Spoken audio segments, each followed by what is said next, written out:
Palakpakan po natin ang Panginoon.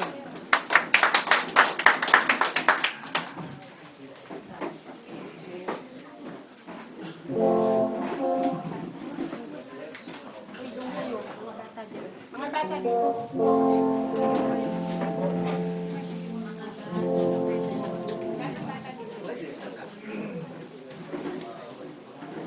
Okay. Salamat sa Diyos. Purihin ang Diyos.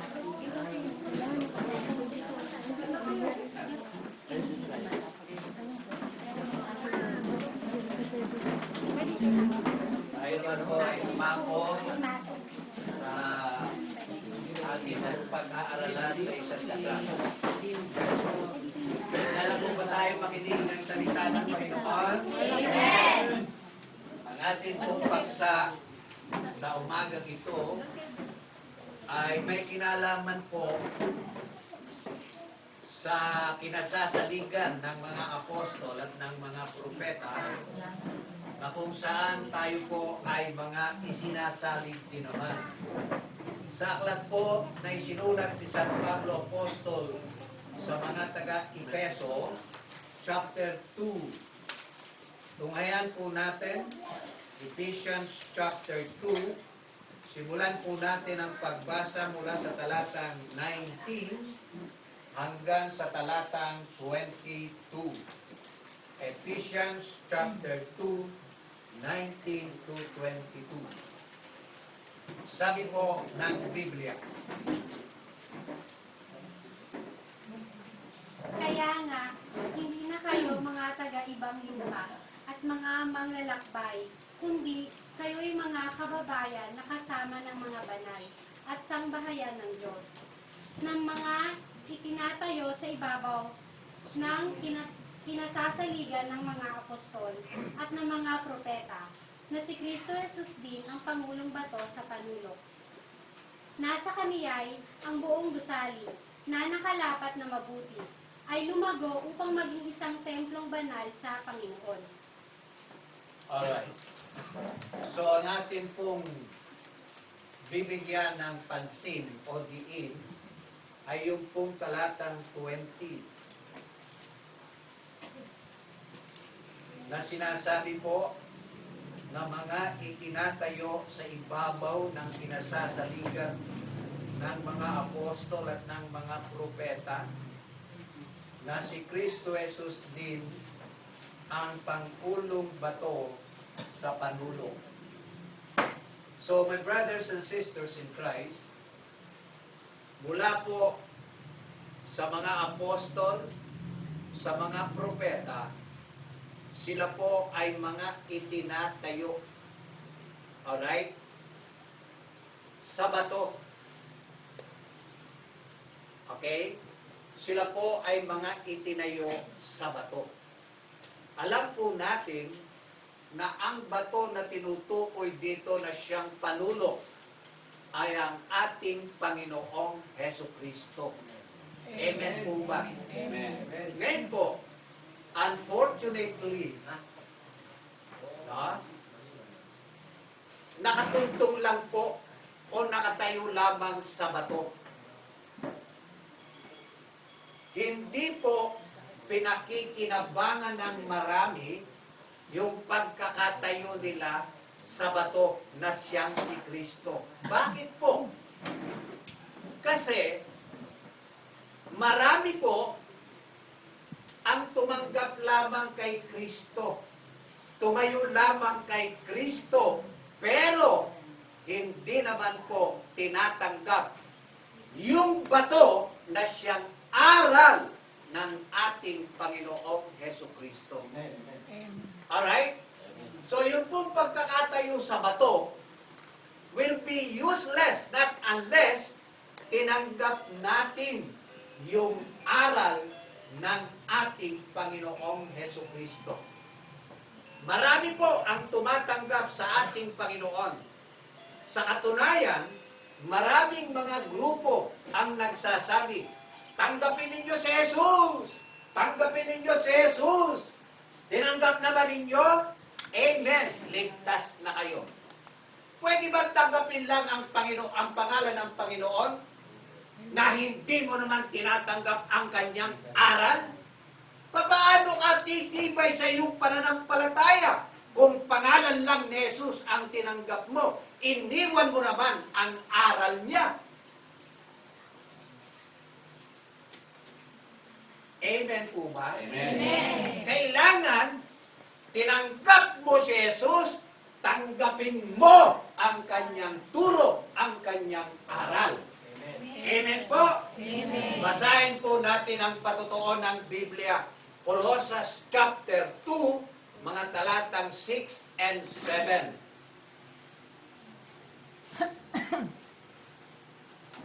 Kung paano nga na inyong tinanggap si Kristo Jesus na Panginoon, ay magsilakad kayong gayon sa Kanya, na nangauugat at nangatatayo sa Kanya, at matibay sa inyong pananampalataya, gaya ng pagkaturo sa inyo na sumasagana sa pagpapasalamat. Alright.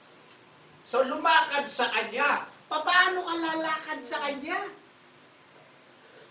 Kinakailangan lumakad ka sa Kanyang turo, sa Kanyang aral. Amen po ba? Amen. Amen po. Amen. So, después, mahalaga kung ganon, tanggapin natin si Jesus. Huwag naman nating kalimutan ang Kanyang turo, ang Kanyang aral. Amen po ba? Amen. Pagtanggap mo kay Jesus, pangalan lang niya ang tinanggap mo, may mabuti bang magagawa yun? Wala. Kinakailangan, tanggapin mo ang kanyang pangalan, tanggapin mo ang kanyang turo, ang kanyang aral. Amen po ba? Amen. Sa Ephesians chapter 4, 17 to 21.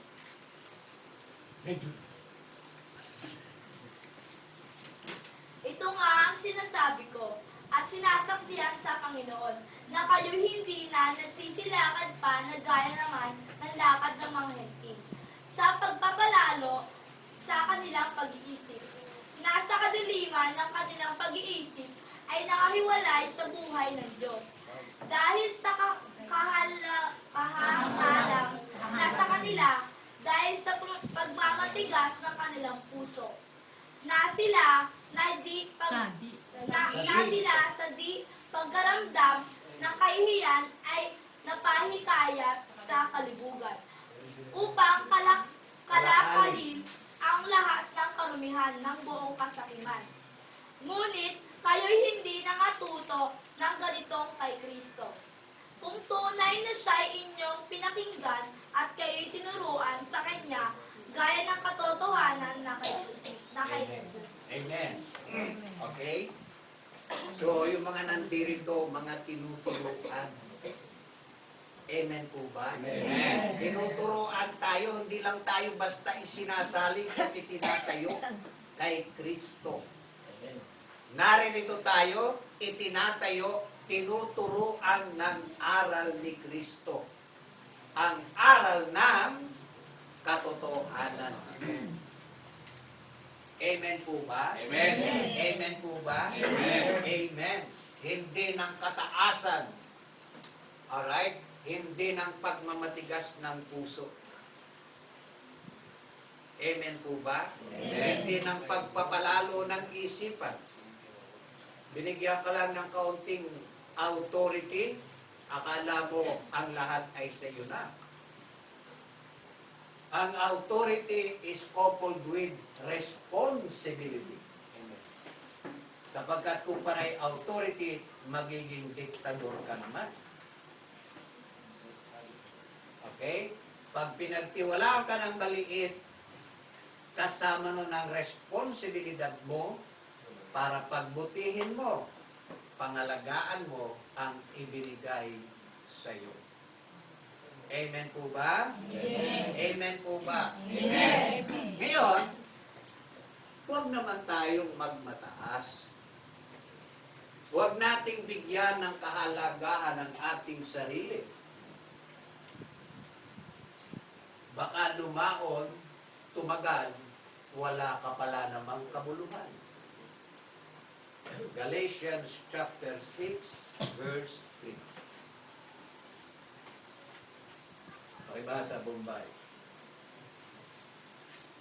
Sapagkat kung ang sino man ay nag-aakala na siya'y may kabuluhan, bagaman siya ay walang kabuluhan, ang kanyang sarili ang dinadaya niya.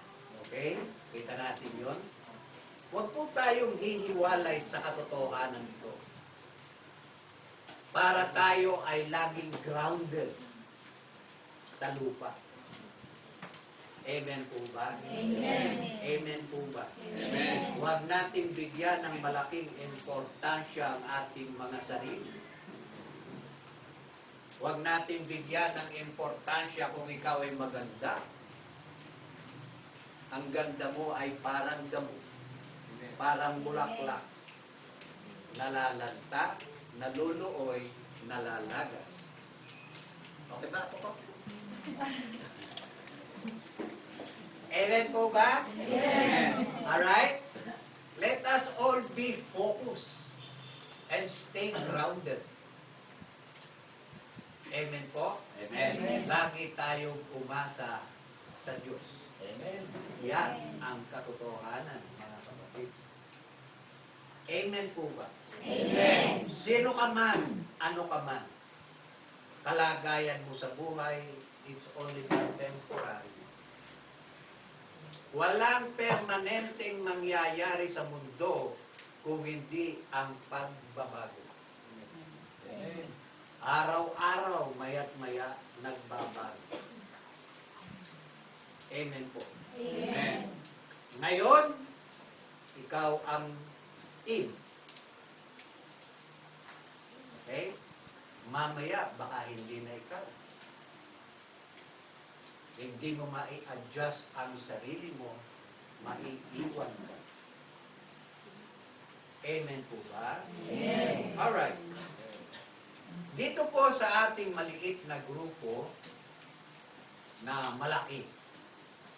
Maliit sa malaki. Oh. Okay? Kasi naniniwala ako, may kasama tayo dito. Amen. Amen. Kasama natin ang anghel ng Diyos. Amen. Amen po ba? Amen. Could you imagine? Ang dami-dami pinangunahan ni Moses ng kanyang iligtas ang bayang Israel sa Ehipto. Sino kasama niya? Ilan? Sa kalaban. Okay? Isang anghel lang, tumatayo sa harapan, tumatayo sa likuran. Amen po ba? Amen. Okay? So, my brothers and sisters, sa grupo po na ito, na tayo po ay pinalad, I would say, na isanib tayo, gawa ng tayo yung mga sumampalataya sa Diyos. Alright? I-correct naman natin, itama natin yung dapat nating itama. Amen po ba? Amen. Para sa ganon, yung ating relasyon sa Diyos ay maging tama din naman. Para pagkatama ang ating relasyon sa Kanya, ang biyaya niya ay aagos. Amen po ba? Amen. Ngayon po, simula't simula pa noon, nang likhain ng Diyos ang tao, hanggang sa dumami na ang tao, ang Diyos ay patuloy na nagtuturo sa kanyang bayan. Basahin po natin. Isaiah 48, verse 17.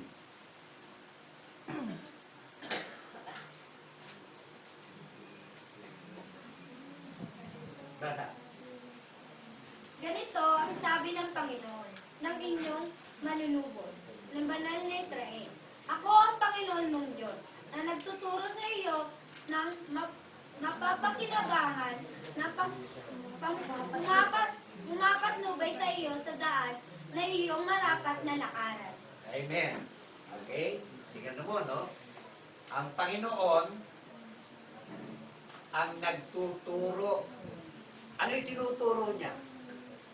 Mapapakinabangan.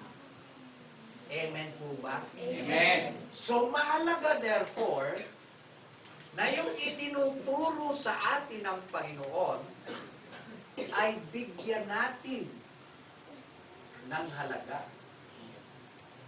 Makinig tayo attentively. Makinig tayong mabuti. Bakit? Kasi ang itinuturo niya ay mapapakinabangan natin. Amen po ba? Amen. Papatnubay sa atin. Amen po ba? Amen. Mapapakinabangan mo na, pumapatnubay pa sa iyo. Amen po ba? Amen. So, kung pinapatnubayan ka ng kanyang turo, di ba yung daan mo magiging matuwid na daan? Amen po ba? Amen. Daang nasa sa katuwiran. Amen po. Amen? Amen. Okay? Sa Jeremiah 32, mga talatang 30 to 33. Ikaw ang tinuturo ko eh. Sapagkat ang ginawa lamang ng mga anak ni Israel at ng mga anak ni Juda ay ang masama sa aking paningin mula sa kanilang kabataan sapagkat minungkahi lamang ako ng mga anak ni Israel sa galit ng gawa ng kanilang mga kamay, sabi ng Panginoon. Sapagkat ang bayang ito ay naging kamungkahian sa aking galit at sa aking pag-aalab ng loob mula sa araw ng kanilang itinayo hanggang sa araw na ito, upang aking mailayo sa aking mukha. Dahil sa lahat ng kasamaan ng mga anak ni Israel at ng mga anak ni Juda na kanilang ginawa upang mungkahiin ako sa galit. Sila na kanilang mga hari, ng kanilang mga prinsipe, ng kanilang mga saserdote, at ng kanilang mga propeta, at ng mga tao ng Buda, at ng mga nananahan sa Jerusalem. At kanilang tinalikdan ako, at hindi ako hinarap, bagamat aking tinuruan sila, na bumabangon ako ng maaga, at tinuturuan ko sila. Gayunmay, hindi sila nangakinig na magsitanggap ng turo. Yan. Alright? Biro ko, bumabangon ng maaga ang Panginoon, ano? Amen po ba? Amen. Bumabangon siya ng maaga para siya magturo. Okay? Pero, binabaliwala ng mga tinuturuan, binabaliwala ng mga tao. Amen po ba? Amen? Amen. So, ganun din naman tayo. Dahil walang pagkakaiba noon, hanggang ngayon. Alright? Painstakingly, ang Diyos ay bumabangon ng maaga para siya'y magturo. Ang tanong, ang Diyos nga ba ang bumabagong maaga? Ang Diyos nga ba ang nagtuturo? Basahin natin.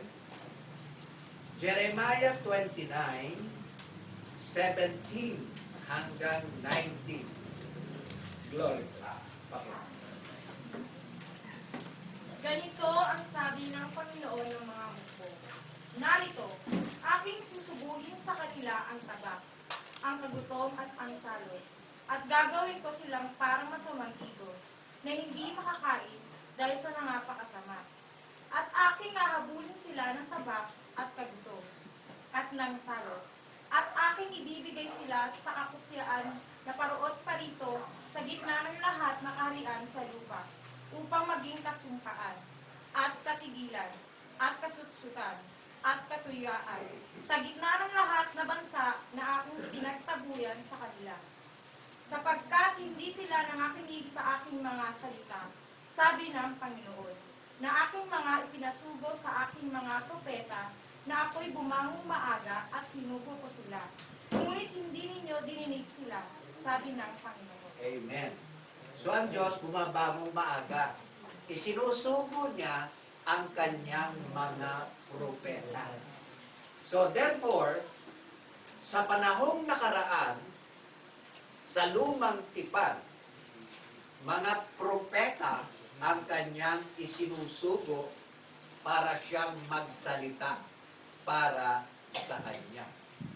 Amen po ba? Amen. So, ang mouthpiece ng Diyos nung unang panahon sa lumang tipan ay ang kanyang mga propeta. Amen po ba? Amen. Sa bagong tipan, ganito po ang sabi ng Panginoong Hesukristo. John 6, verse 45. John 6, verse 45. Pakibasa mo ba? Nasusulat sa mga propeta, at tuturuan silang lahat ng Diyos.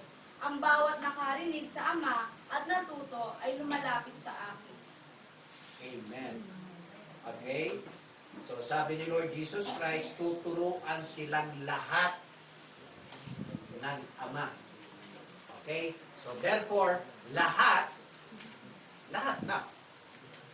Amen po ba? Amen. Okay. Sino ngayon itong lahat na ito na tuturuan ng Diyos? Sa awit, chapter 25, basahin po natin mga talatang 4 and 5, tapos talatang 8 and 9, bago talatang 12. Pakibasa, Cristel. Ituro mo sa akin ang iyong mga daan. O Panginoon, ituro mo sa akin ang iyong mga landas.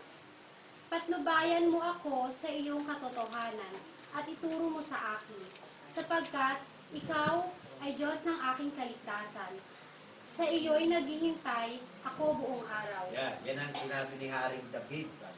Lingkod na pinili o pinili ng Diyos na kanyang lingkod. Amen po? Ano ang sabi ni Haring David? 8 and 9 and 12.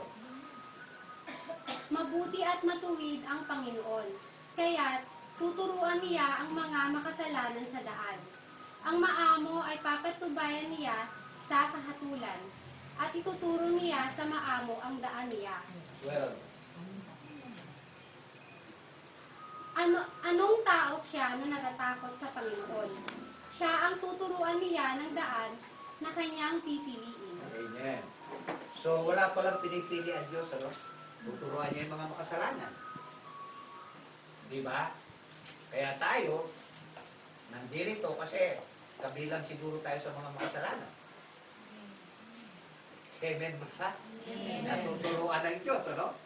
Na kanyang daan. Amen po ba? Amen. Maaring ikaw naman ay isa doon sa mga maamo. Di ba? Kasi, yung mga maamo, tuturuan din ng Diyos para lalo kang maging maamo. Amen po ba? Amen. Ngayon, maaaring natatakot ka sa Diyos. Di ba? Kaya kung ikay natatakot sa Kanya, tuturuan ka ng Diyos. Amen po ba? Amen. Amen po. Okay? So, makikita natin lahat ng uri ng tao, makasalanan, maamo, natatakot sa Diyos, tuturuan ng Diyos. Amen po. At kung sa pagtuturo ng Diyos, tayo'y natututo, lalapit naman tayo sa kanyang buntong na anak na si Yesu Cristo. Amen po. Amen. Sa Hebrews chapter 1, mga talatang 1 hanggang talatang 4, sabi po ay ganito. Bumabasa ka na. Kaya na bumabasa ka. Tayo. Tayo. Yung boses mo. Basa.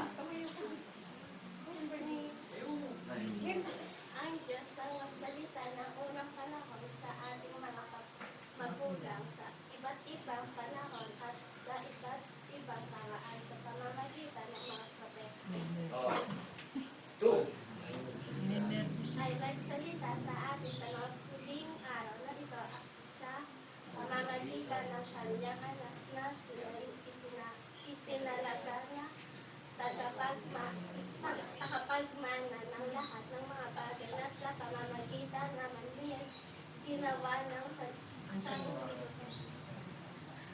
Palibasa. palibasa siya'y sinagkan niya kaluhatian at tunay na larawan ng kanyang pagka-Diyos at umaalaalay sa lahat mga bagay sa pamamagitan ng salita ng kanyang kapangyarihan ng kanyang magawa na ang paglilinis ng mga kasalanan ay lumulok sa kanyang anak karangalan ng kaitaasan Na? nang naging lalong mabuti kaysa ng anghel Palibhasa ay nagmana ng lalong masarilang Malilag. na pangalan kaysa kanila. Masok lang, ninervous na. First time. Okay. So sa huling mga araw o sa huling panahon, ang tagapagsalita ng Diyos ay ang kanyang bugtong na anak na si Jesus. Ngayon po, si Jesus, nung siya'y magkatawang tao, hindi siya tagapagsalita lang. No?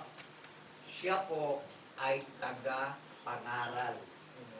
Si Kristo, nang subuin ng Diyos, tinupad niya ang lahat ng mga bagay na nasusulat tungkol sa Kanya.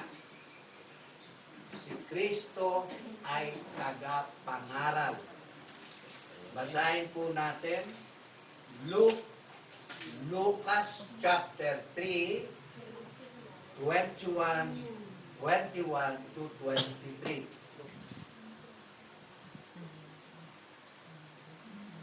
Nangyari nga na mabautismuhan ng buong bayan na si Jesus ay binabautismuhan naman. At nang nananalangin ay nabuksan ang langit. At bumaba sa kanya ang Espiritu Santo na may anyong katawan, tulad na isang kalapati. At nanggaling ang isang tinig sa langit. Ikaw ang sinisinta kong anak, sa iyo ako lubos na nalulubot. At si Jesus din ang magpasula siyang magturo ay may gulang na 3 taon na anak. Ayon sa sinasapantahan ni Jesus. Ni Jose. Ni Alright. So, si Lord Jesus Christ, mga kapatid, okay, tagapagsalita ng Panginoong Ama, at siya ay nangaral. Amen po ba? Amen. So, si Kristo ay tagapangaral. Nangaral. Alright? Matthew 4:12 to 17. Glory. Nang marinig nga niya na si Juan ay dinakip, ay umuwi siya sa Galilea. At pagkaiwan sa Nazaret, ay nakaroon siya at dumaan sa Capernaum.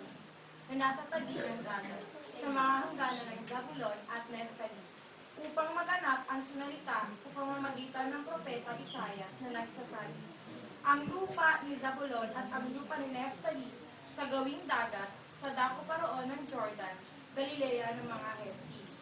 Ang bayang nalulugmok sa kadiliman ay nakakita ng dakilang ilaw, at sa nangalulugmok sa pook at lilim ng kamatayan, ay lumiwanag sa kanila ang ilaw.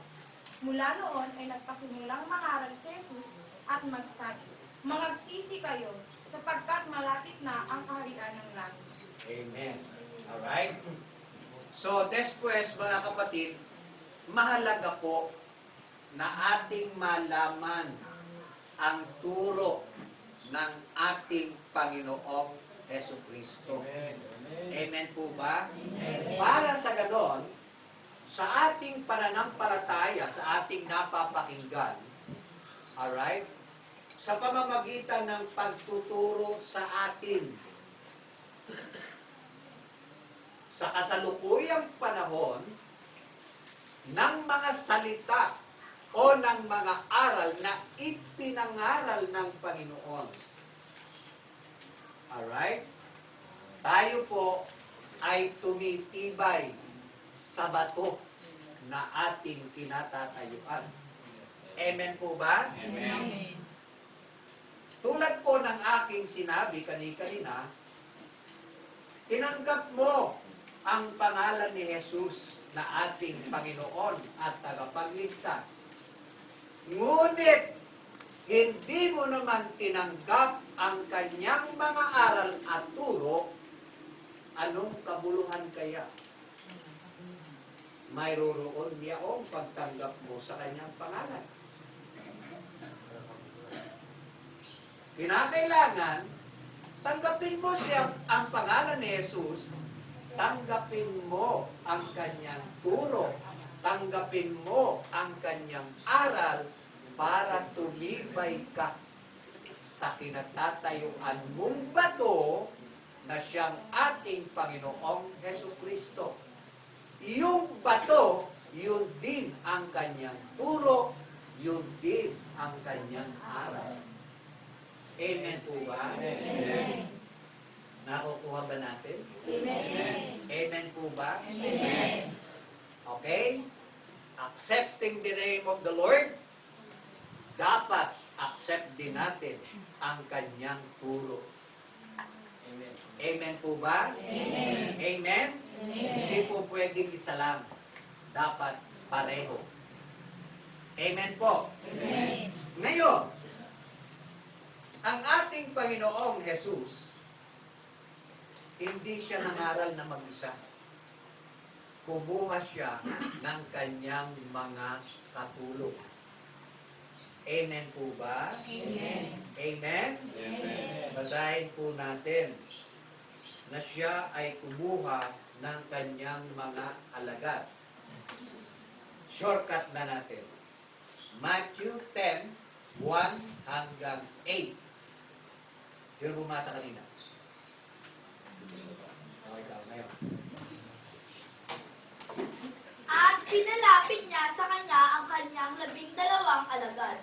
At binigyan niya sila ng kapamahalaan laban sa mga karumal-dumal na espiritu, upang mapalabas nila at upang kanilang mapagaling ang lahat ng sari-saring sakit at ang lahat ng sari-saring karamdaman. Ang mga pangalan nga ng 12 apostol ay ito. Ang unay, si Simon, na tinatawag na Pedro, at si Andres na kanyang kapatid, si Santiago na anak ni Zebedeo at ang kanyang kapatid na si Juan, si Felipe at si Bartolome, si Tomas at si Mateo na maniningil ng buwis, si Santiago na anak ni Alfeo at si Tadeo, si Simon na Cananeo at si Judas Iscariote na siya rin sa kanya'y nagkanulo. Ang 12 ito ay sinugo ni Jesus at sila'y pinagbilinan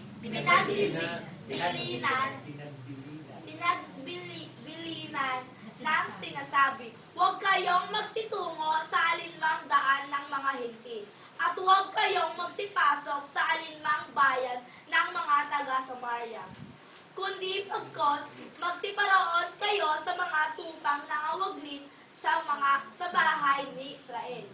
At samantalang kayo'y nangaglalakad, ay magsiparangal kayo. Magsipangaral kayo na magsabi, ang kaharian ng langit ay malapit na. Magpagaling kayo ng mga may sakit. Magbangon kayo ng mga patay. Maglinis kayo ng mga ketong. Magpalabas kayo ng mga demonyo. Tinanggap ninyong walang bayad, ay ibigay ninyong walang bayad. Amen. Alright?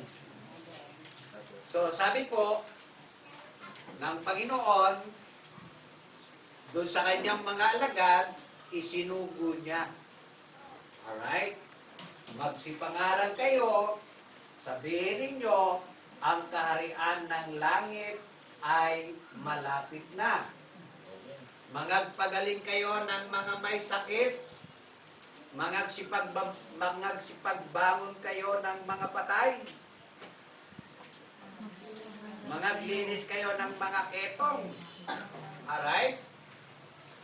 Ngayon, marami po ang mga grupo na ang sentro nila ng pangangaral ay ang pagpapagaling. Dahil sa maraming may sakit, humahanap ng milagro, pumupunta doon. At nagbabaka sakali na sila'y mapagaling. Ang apostol ng Panginoon, yung 12, pinagbilinan niya. Binigyan niya ng authority, magsipagpagaling kayo ng mga may sakit. Sa ngayon, dahil sa maraming mga may karamdaman, humahanap sila ng lunas para sila'y mapagaling. Aba, nakararating po saan-saan eh. Okay po ba? Yung aking kaibigan na nagsama sa akin, dinala ako doon sa Tagaytay. Alright? At meron doon isang simbahan, ang daming tao. Sipin mo, bundok, nagkaroon ng traffic. Sa dami ng sasakyan na nagsisiparoon. At lumalapit doon sa kanilang saserdote, nagpapapatong ng kamay. Ano ba yung saserdote? Yun. Ginawa ko lang yung biblically. Okay ba? Alright? Awa ng Diyos. Nang umuwi. May sakit pa rin. Okay. Yung ba tumigil sa apostoles yung binigay ni Kristo yan o was it extended to the Future. future generations? Alright. Hindi po masama yung ituro mo o yung i-share mo yung gift of healing. In fact, nasa Korinto yan eh. Alright? Pero, huwag mo naman doon isentro. Alright? Maaring gumaling ka sa karamdaman mo, pero yung kaluluwa mo, nakaligtas ba? Alright? Huwag mong kalimutan ang mas mahalaga.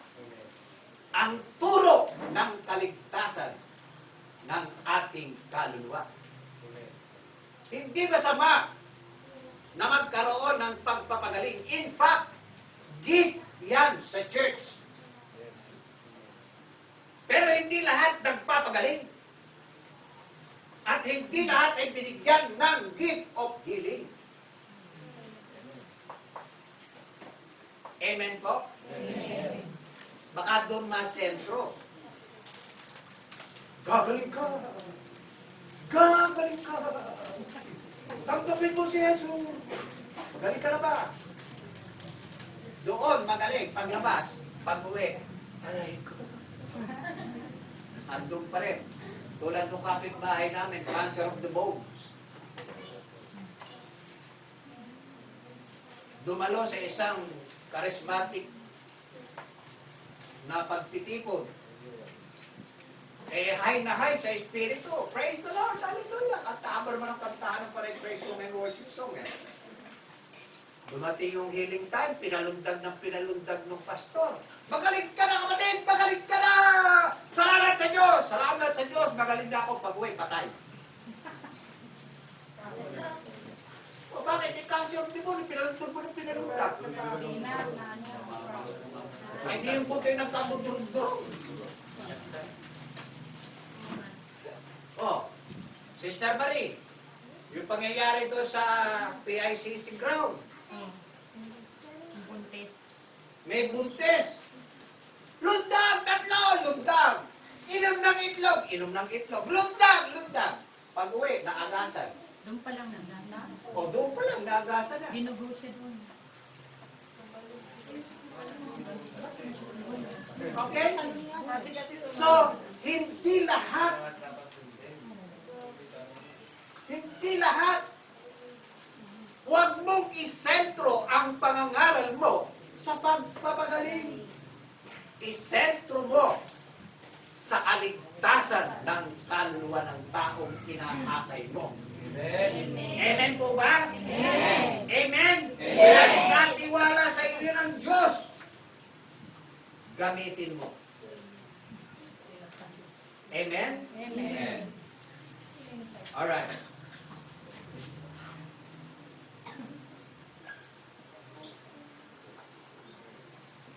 Ouch.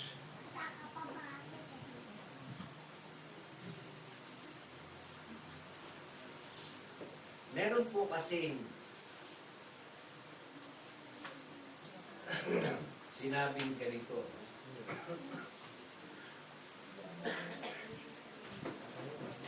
Sinabi ni San Pablo Apostol kay Timoteo, hindi ako nagkakamali. Mag-ingat ka sa iyong turo. Sa chapter 4 ng 1 Timothy, Brother Rolly, ganito ang mapapasa natin. Sa talata pong 16.